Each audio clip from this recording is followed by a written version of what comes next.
डरेंगे ना तो कभी डरेंगे। हिंदुस्तान आजाद देश है, हमें आजाद देश का नागरिक है, हमने कोई दबावी सके नहीं।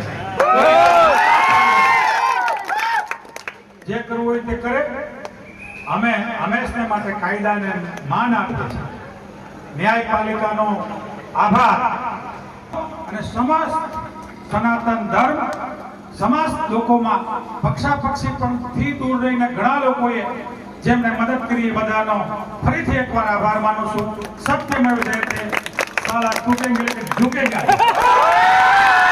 એવી પણ આખો રાષ્ટ્ર જાણે છે, આખું ગુજરાત જાણે છે કે 100 જણા કોંગ્રેસના આસપાસના હોય કે આમ આદમીના જે અત્યારે ભારતીય જનતા પાર્ટી તરફ જઈ રહ્યા છે એ કયા હિસાબે જઈ રહ્યા છે એમની તપાસ પણ હું એક જાગૃત નાગરિક તરીકે કરું છું। એટલો મીડિયાને પણ મારી વિનંતી છે કે 100 જેટલા લોકો એમાં ગયા છે તો કયા કારણોસર? એવું તો નથી થયું ને કે યા તો ભાજપમાં જાઓ યા તો જેલમાં જાઓ।